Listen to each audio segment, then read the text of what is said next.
رب زدني علما.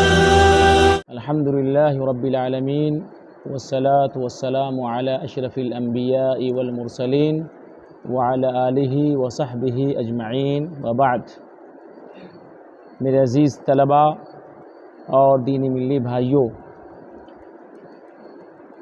آج سے الحمدللہ ہم لوگ توحید کی دوسری قسم توحید الوہیت کی گفتگو شروع کرنے جا رہے ہیں. توحید کی تینوں قسموں میں یہ توحید الوہیت اہم قسم ہے اور توحید کی اساس اور بنیاد اسی قسم پر رکھی گئی ہے. سب سے پہلے ہم لوگ توحید الوہیت کے لفظی و اصطلاحی معنی سمجھنے کی کوشش کرتے ہیں. یہ اصطلاح توحید کی دوسری قسم توحید الوہیت مرکب ہے. کیا ہے؟ مرکب اضافی. اس میں دو لفظ پائے جاتے ہیں. پہلا لفظ ہے توحید اور دوسرا لفظ ہے الوہیت. توحید کا جہاں تک معنی ہے تو توحید ربوبیت کی گفتگو میں اس لفظ کا معنی بتا دیا گیا تھا. پھر بھی وحد یوحد توحیداً باب تفعیل کا یہ مصدر ہے. جعل الشیء واحداً، اس کا معنی ہوتا ہے کسی بھی چیز کو ایک کرنا، کسی بھی چیز کو ایک بنانا. یہ توحید کا لفظی معنی ہوا. جہاں تک الوہیت کے لفظی معنی کی بات ہے تو الوہیت یہ مصدر ہے. الوہیت یہ مصدر ہے. کس فعل کا مصدر ہے؟ الہ یا لہو، الہتن و الوہتن و الہی و الوہیتن. تین مصدر آتے ہیں، تین میں سے ایک مصدر الوہیت ہے. سمیہ اسموں سے الہ یا لہو، حمزہ لام اور چھوٹی ہا، حمزہ لام اور چھوٹی ہا. الہ یا لہو الہتن سمیہ اسموں سے، و الوہتن و الوہیتن. تو الوہیتن الہ یا لہو فعل کا مصدر ہے جس کا معنی ہوتا ہے عبادت کرنا، پوجنا، پرستش کرنا. الوہیت کا ہم معنی لفظ عبادت ہے. الوہیت کا ہم معنی لفظ عبادت ہے. عبادہ یعبدو عبادتاً، عبادت کرنا. اسی لیے توحید الوہیت کو توحید عبادت بھی کہا جاتا ہے. توحید الوہیت کو توحید عبادت بھی کہا جاتا ہے. یہ توحید الوہیت ایسی توحید ہے جس میں مومن اور مشرک کے درمیان فرق ہوتا ہے. اسی الوہیت سے الہ کا لفظ بنتا ہے. الہ بمعنی معلوہ، الہ بمعنی معلوہ. الہ کا معنی ہوتا ہے معبود. الہ کا معنی ہوتا ہے معبود. الہ یہ اسم ہے. الہ کیا ہے؟ اسم ہے فعال کے وزن پر. الہن فعالن کے وزن پر. الہ بمعنی معلوہ، فعال بمعنی مفعول، علی وزن مفعول. الہ کا معنی ہوتا ہے معلوہ. الہ یا لہو کا جو اسم مفعول ہوگا وہ کیا ہوگا؟ معلوہ. کیا ہوگا؟ معلوہ، معبود. تو یہ الہ کا اصل معنی کیا ہے؟ معلوہ ہے. تو جب ہم الہ بولیں گے تو اس کا معنی ہوگا جس کی عبادت کی جائے، جس کی عبادت کی جائے. اس کا اطلاق اللہ تعالیٰ پر بھی ہوتا ہے اور غیر اللہ پر بھی ہوتا ہے. یعنی الہ معبود. تو اصل معبود کون ہے؟ معبود حقیقی کون ہے؟ اللہ تعالیٰ کی ذات ہے. لیکن اس الہ میں وہ تمام معبودان باطلہ شامل ہے جن کی اللہ کو چھوڑ کر لوگ پرستش اور پوجا کرتے ہیں. تو اگر الہ بولا جائے تو اس کا اطلاق اللہ پر بھی ہے اور غیر اللہ پر بھی ہے. لیکن اگر اللہ بولا جائے، یہ اللہ کا جو لفظ ہے اس میں جلالہ، اللہ کا جو ذاتی نام ہے وہ الہی سے بنا ہوا ہے. اللہ کی اصل کیا ہے؟ الہ. الہ پہ الف لام داخل کیا گیا چونکہ الہ کیا ہے؟ نکرہ ہے، اس میں اللہ تعالیٰ بھی شامل ہے اور اللہ تعالیٰ کے علاوہ جو معبودین باطلہ وہ بھی شامل ہے۔ تو اس الہ کو خاص کرنے کے لیے اصل معبود حقیقی اللہ تعالیٰ ہے، لیکن الہ بولتے ہیں تو اس میں اللہ تعالیٰ بھی شامل ہے اور غیر اللہ بھی شامل ہے جو معبودان باطلہ ہے، اسی لیے اس کو خاص کیا گیا الف لام داخل کر کے۔ تو الہ پر الف لام داخل کیا گیا تو کیا ہو گیا ہے؟ اور جو الہ کا حمزہ اس کو حذف کر دیا گیا ہے اور لام کو لام میں ادغام کر دیا گیا ہے، مدغم کر دیا گیا ہے، تو اللہ کیا ہو گیا؟ اللہ۔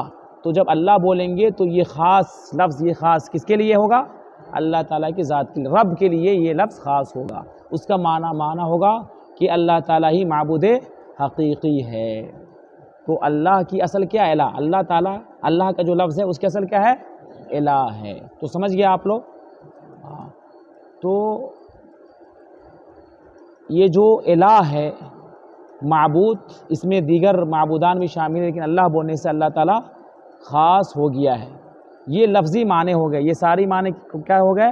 لفظی معنی ہو گئے۔ اب اصطلاحی معنی کیا ہے؟ توحید الوہیت کا لفظ اصطلاحی معنی، اس کا اصطلاحی معنی ہے افراد اللہ وحدہ بالعبادہ، افراد اللہ بالعبادتی وحدہ، یا افراد اللہ وحدہ بالعبادہ، اللہ تعالیٰ کو عبادت میں تنہا قرار دینا، اللہ تعالیٰ کو عبادت میں تنہا قرار دینا، یا اللہ تعالیٰ کے تنہا معبود حقیقی پر ایمان لانا، اللہ تعالیٰ کے تنہا معبود حقیقی پر ایمان لانا۔ افراد اللہ وحدہ بالعبادتی، عبادت میں صرف اللہ تعالیٰ ہی کو رب ماننا، معبود ماننا، یہ ہے توحید الوہیت کا اصطلاحی معنی۔ بس میں آ رہی ہے؟ افراد کا معنی ہوتا ہے ایک کرنا، اللہ تعالیٰ کو، صرف اللہ تعالیٰ کو ہی عبادت میں ہے کہ نہیں معبود ماننا۔ اسی لیے جو کلمۃ التوحید ہے، لا الہ الا اللہ، لا الہ الا اللہ، تو اس کا کیا معنی ہوتا ہے؟ صحیح معنی کیا ہے؟ لا الہ، لا الہ، لا کی جو خبر ہے وہ محذوف ہے، لا کی جو خبر ہے یہاں پر لا الہ الا اللہ میں کیا ہے؟ وہ محذوف ہے۔ لا الہ کا صحیح معنی کیا ہوا؟ معلوم ہے آپ میں سے کسی کو؟ لا الہ حق، لا الہ حق الا اللہ، یا لا الہ بحق الا اللہ، یعنی کوئی بھی معبود حقیقی نہیں ہے، کوئی بھی معبود حقیقی نہیں مگر اللہ تعالیٰ، یعنی معبود حقیقی صرف اللہ تعالیٰ کی ذات ہے۔ تو حق کا لفظ کیا ہے؟ یہ چھپا ہوا، یہ ہے لا، جو لا نفی جنس ہے اس کی خبر محذوف ہے۔ لا الہ، الہ لا کا اسم ہو گیا اور حق لا کی خبر، تو لا الہ حق، کوئی معبود حق نہیں ہے، کوئی معبود حق نہیں، الا اللہ، مگر اللہ تعالیٰ۔ تو اللہ تعالیٰ کے علاوہ کوئی بھی معبود لیکن حقیقی نہیں ہے۔ تو یہ ہے توحید الوہیت کا اصطلاحی معنی۔ تو الوہیت کا لفظی معنی آپ سمجھ گئے، اصطلاحی معنی سمجھ گئے، توحید الوہیت کے مکمل معنی آپ لوگ سمجھ گئے۔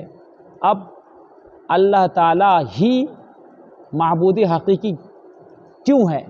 سوال یہ پیدا ہوتا ہے، اگر کوئی یہ سوال کرے کہ اللہ تعالیٰ ہی اس کائنات میں معبود حقیقی کیوں ہے؟ اور بھی تو بہت سارے معبودان ہیں، لوگ مختلف چیزوں کی عبادت کرتے ہیں، درخت کی، یہ پہاڑ کی، بت کی، سمندر کی، چاند کی، سورج کی پرستش کرتے ہیں کہ نہیں کرتے ہیں؟ بہت ساری چیزیں ہیں۔ تو اللہ تعالیٰ ہی کو کیوں عبادت کی جائے؟ اللہ تعالیٰ ہی کیوں معبود حقیقی ہے؟ تو اس کا جواب یہ ہے کہ اس لیے کہ اللہ تعالیٰ ہی ہمارا رب ہے، اللہ تعالیٰ ہی ہمارا رب ہے، وہی خالق ہے، وہی مالک ہے، وہی مدبر کائنات، وہی مدبر کائنات ہے، وہی کائنات کو چلاتا ہے، کائنات میں وہی تصرف رکھتا ہے، اور اللہ تعالیٰ ہی مارتا ہے اور جلاتا ہے، اور لیکن کائنات کی جتنی بھی چیزیں ہیں تمام کو پیدا کرنے والا کون ہے؟ اللہ تعالیٰ ہی ہے، نفع نقصان کا مالک اللہ تعالیٰ ہے۔ جب اللہ تعالیٰ خالق مالک رب ہے تو اللہ تعالیٰ ہی عبادتوں کا بھی تنہا حقدار ہے، اللہ تعالیٰ ہی تمام تر عبادتوں کا تنہا مستحق ہے۔ اللہ هو المستحق للعبادہ وحدہ، اللہ تعالیٰ ہی تنہا عبادتوں کا مستحق ہے۔ ظاہر ہے جس نے پیدا کیا وہی ہمارا معبود ہوگا، ہم اسی کی عبادت کریں گے۔ تو یہ جواب ہے کہ اللہ تعالیٰ ہی ہمارا رب ہے، خالق مالک ہے، تو وہی تنہا عبادت کا بھی مستحق ہے۔ ظاہر ہے جس نے ہمیں پیدا کیا، جو روزی دیتا ہے، ہم اسی کی لیکن احسان مندی مانیں گے اور اسی کا احسان مانیں گے اور ہم اسی کی عبادت کریں گے، اسی کا جو حق ہے بجا لائیں گے، اسی کے اطاعت اور فرمانبرداری کریں گے۔ یہ بات ہو گئی۔ اب دوسری اہم چیز یہ ہے کہ توحید الوہیت کی دلیل کیا ہے، توحید الوہیت کی دلیل کیا ہے۔ تو اس سلسلے میں پہلی جو دلیل کا مصدر ہے وہ ہے قرآن مجید۔ قرآن مجید میں بہت ساری آیات ہیں، مختلف انداز میں، مختلف اسلوب میں اور مختلف پیراؤں میں اللہ تعالیٰ نے توحید الوہیت کے سلسلے میں دلائل نازل کیے ہیں، آیات نازل کی ہیں۔ ان میں سب سے اہم دلیل یہ ہے کہ اللہ رب العالمین نے تمام انسانوں کو پیدا کیا، تو تمام انسانوں کو پیدا کیا، اس کے نتیجے میں کہا کہ تم اسی کی عبادت کرو۔ سورہ البقرہ کی مشہور آیت ہے، یا ایھا الناس اعبدوا ربکم الذی خلقکم والذین من قبلکم لعلکم تتقون، کہ اے لوگو، اے تمام لوگو، تمہیں اللہ تعالیٰ نے پیدا کیا ہے، تم تمام کو اللہ تعالیٰ نے پیدا کیا ہے، تم اس اللہ کی عبادت کرو جس نے تمہیں پیدا کیا ہے اور تم سے پہلے والے لوگوں کو پیدا کیا، تاکہ تم اللہ تعالیٰ سے ڈر سکو، اللہ تعالیٰ کے لیے پرہیزگاری اختیار کر سکو۔ یہ آیت ہے۔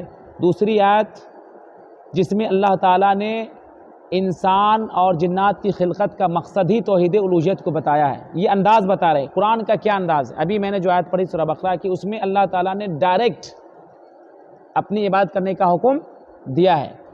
یہ جو آیت ہے سورہ الذاریات کی، اس میں اللہ تعالیٰ نے انسان اور جنات کی پیدائش کا مقصد بیان کیا ہے۔ انسان اور جنات کی پیدائش کا مقصد کیا ہے؟ اللہ تعالیٰ کی عبادت۔ تو اس مقصد کو واضح کرتے ہوئے اللہ رب العالمین نے فرمایا وَمَا خَلَقْتُ الْجِنَّ وَالْإِنسَ إِلَّا لِيَعْبُدُونَ، کہ ہم نے انسان اور جنات کو پیدا نہیں کیا مگر اس لیے کہ وہ میری عبادت کر سکے، اس لیے کہ وہ میری عبادت کر سکے۔ بعض مفسرین نے یعبدون کا معنی کیا ہے لیوحدون، تاکہ وہ مجھے تنہا معبود حقیقی سمجھ سکے، تنہا رب سمجھ سکے، تنہا معبود حقیقی سمجھ سکے، توحید پر عمل کر سکے، لیوحدون، تاکہ ہمیں تنہا وہ رب اور معبود مان سکے۔ تو یہ توحید الوہیت انسان اور جنات کی پیدائش کا مقصد ہے۔ انسان اس لیے آئے اور جنات اس لیے کائنات میں آئے کہ اللہ تعالیٰ کی عبادت کر سکے۔ اس کے علاوہ ایک اور انداز ہے، اللہ تعالیٰ نے نبی اور رسول کی بعثت کا مقصد کیا بتایا؟ توحید الوہیت کو۔ مشہور آیت ہے وَلَقَدْ بَعَثْنَا فِي كُلِّ أُمَّةٍ رَسُولًا أَنِ اعْبُدُوا اللَّهَ وَاجْتَنِبُوا الطَّاغُوتَ، کہ ہم نے ہر قوم میں جو بھی رسول بھیجا یہ کہہ کر کے کہ تم ایک ہی اللہ کی عبادت کرو اور معبودان باطلہ کی بات سے کیا کرو؟ توبہ کرو، برات کا اظہار کرو۔ اسی طریقے سے ایک انداز یہ ہے کہ اللہ تعالیٰ نے جو بھی آسمانی کتابیں نازل کی اس کا مقصد توحید الوہیت، اس کا مقصد توحید الوہیت ہے۔ یعنی تمام کتابوں کو اس لیے دنیا میں نازل کیا تاکہ اللہ تعالیٰ کی عبادت کر سکے، صرف اللہ تعالیٰ کی عبادت کر سکے۔ اس کی دلیل ہے اللہ تعالیٰ فرماتا ہے ينزل الملائكة بالروح من أمره على من يشاء من عباده أن أنذروا أنه لا إله إلا أنا فاتقون۔ یہ سورہ نحل کی مشہور آیت ہے کہ ہم نے فرشتوں کو وحی دے کر کے بھیجا، ہے کہ نہیں؟ اللہ تعالیٰ فرشتوں کو وحی دے کر کے جس بندے پہ چاہتا ہے، نبی رسول پہ چاہتا ہے، وحی نازل کرتا ہے، یہ پیغام دے کر کے کہ تم ایک اللہ کی عبادت کرو، ایک اللہ کی عبادت کرو اور اللہ تعالیٰ سے ہی ڈرو۔ اس کے علاوہ اللہ تعالیٰ نے توحید پرست کو ثواب کی خوشخبری سنائی ہے۔ اللہ تعالیٰ نے توحید پر عمل کرنے والے جو موحد بندے ہیں، جو اللہ تعالیٰ کی عبادت کرتے ہیں، شرک نہیں کرتے، انہیں عظیم اجر کی خوشخبری سنائی ہے، بہت زیادہ ثواب کے بارے میں بتایا ہے۔ اور وہ مشہور آیت ہے الذین آمنوا ولم یلبسوا ایمانہم بظلم اولئک لہم الامن وہم مہتدون، کہ جو لوگ ایمان لائے اور اپنے ایمان کے ساتھ شرک نہیں کیا، صرف خالص اللہ تعالیٰ کی عبادت کی، ان کے لیے کیا ہے؟ امن ہے۔ ان کے لیے کیا ہے؟ امن ہے، ان کے لیے خوشی ہے، سکون ہے، اور یہی لوگ ہدایت یافتہ ہیں، یہی لوگ کیا ہے؟ ہدایت یافتہ ہیں۔ اسی طریقے سے اللہ تعالیٰ نے توحید کی ضد سے منع کیا سختی کے ساتھ۔ توحید کی ضد کیا ہے؟ توحید الوہیت کی ضد، خاص طور سے توحید الوہیت ہی کی بات ہو رہی ہے، تو توحید الوہیت کی ضد شرک سے منع کیا ہے اور اس کی خطرناکی کو کیا ہے؟ بیان کیا ہے۔ توحید کتنا، شرک کتنا بڑا خطرناک گناہ ہے۔ اللہ تعالیٰ نے فرمایا کہ انہ من یشرک باللہ فقد حرم اللہ علیہ الجنہ ومأواہ النار وما للظالمین من انصار، کہ جو کوئی اللہ کے ساتھ شرک کرے گا اللہ تعالیٰ اس پر جنت کو حرام کر دیتا ہے، اس کا ٹھکانہ جہنم ہوگا اور اس ایسے ظالموں کا کوئی مددگار نہیں ہوگا۔ اسی طریقے سے احادیث میں دوسرا جو ماخذ ہے، مصدر ہے دلیل کا، وہ کیا ہے؟ حدیث۔ تو اس میں بہت ساری حدیثیں ہیں۔ ایک مشہور حدیث ہے کہ اللہ کے رسول صلی اللہ علیہ وسلم نے، بخاری کی روایت ہے، معاذ بن جبل سے پوچھا، آپ لوگ کتاب و توحید وغیرہ میں یا دیگر کتابیں پڑھے ہوں گے، اللہ کے رسول نے پوچھا، کیا پوچھا؟ اتدری ما حق اللہ علی العباد، اے معاذ کیا جو جان رہے ہو کہ اللہ تعالیٰ کا بندوں پر کیا حق ہے؟ تو کہا اللہ رسول عالم، اللہ اس کے رسول بہتر جانتے ہیں۔ تو اللہ کے رسول نے جواب دیا کہ ان یعبدوا اللہ ولا یشرکوا بہ شیئا، کہ اللہ تعالیٰ کا حق بندوں پر یہ ہے کہ وہ ایک اللہ کی عبادت کرے، یعنی توحید الوہیت کو مانے، توحید الوہیت کو مانے اور اللہ کے ساتھ کسی کو شریک نہیں ٹھہرائے۔ پھر کہا کہ اچھا یہ جانتے ہو کہ ما حقہم علی اللہ، ان کا حق بندوں کا اللہ پہ کیا ہے؟ تو کہا اللہ یعذبہم، اگر وہ توحید الوہیت کو مانتے ہیں تو اللہ تعالیٰ پر حق بندوں کا یہ ہے کہ انہیں عذاب نہ دے۔ ظاہر ہے ہم موحد رہیں گے، توحید پرست رہیں گے تو اللہ تعالیٰ ہمیں جہنم سے بچائے گا اور جنت عطا کرے گا۔ اسی طریقے سے معاذ بن جبل کو یمن کی طرف بھیجا، ابن بخاری کی روایت ہے، تو کیا کہا سب سے پہلے؟ اول ما تدعوہم الیہ ان یوحدوا اللہ، یعنی معاذ سے کہا کہ تم اہل کتاب کی طرف جا رہے ہو تو فلیکن اول ما تدعوہم الی ان یوحدوا اللہ، کہ سب سے پہلے تم انہیں یہ بتانا کہ وہ ایک اللہ تعالیٰ کی عبادت کریں، اللہ تعالیٰ کے ساتھ کسی کو شریک نہ ٹھہرائے، پھر اس کے بعد بتائے نماز قائم کرنے کا حکم دینا، زکوٰۃ دینے کا حکم دینا۔ یہ بخاری کی روایت ہے۔ اس کے علاوہ ایک اور مشہور حدیث ہے کہ من مات وہو یدعو من دون اللہ ندا دخل النار، یہ مسلم بخاری کی روایت ہے کہ جو کوئی بھی اس حال میں مرے گا کہ وہ اللہ کے ساتھ کسی کو ساجی اور شریک ٹھہرائے گا، مشرک رہے گا، تو کہاں داخل ہوگا؟ دخل النار، کہاں داخل ہوگا؟ جہنم میں داخل ہوگا۔ یہ بخاری کی مشہور حدیث ہے۔ اسی طریقے سے دوسری حدیث ہے بخاری مسلم کی کہ من لقی اللہ لا یشرک بہ شیئا، جو اللہ تعالیٰ سے اس حال میں ملے گا، یعنی موت ہوگی آخرت میں ملے گا کہ وہ اللہ کے ساتھ کسی کو شریک نہیں ٹھہرائے گا، دخل جنہ، کہاں داخل ہوگا؟ جنت میں داخل ہوگا۔ ومن لقیہ یشرک بہ شیئا، اور جو اس حال میں اللہ تعالیٰ سے ملے گا کہ شرک کیا ہوگا؟ دخل النار، تو کہاں داخل ہوگا؟ جہنم میں داخل ہوگا۔ تو قرآن کی بہت ساری آیتیں ہیں، احادیث کی بہت ساری احادیث ہیں جن سے پتہ چلتا ہے کہ توحید الوہیت کو ماننا ہر حال میں ضروری ہے اور اللہ تعالیٰ ہی کو عبادت کا مستحق سمجھنا ہے اور اللہ تعالیٰ ہی کی عبادت کرنی ہے۔ آج کے درس میں اسی پہ اکتفا کرتے ہیں۔ اللہ تعالیٰ سے دعا ہے کہ بار اللہ ہم تمام لوگوں کو توحید الوہیت کی حقیقت کو سمجھنے اور اس پر عمل کرنے کی توفیق عطا فرمائے۔ آمین۔ وآخر دعوانا الحمدللہ۔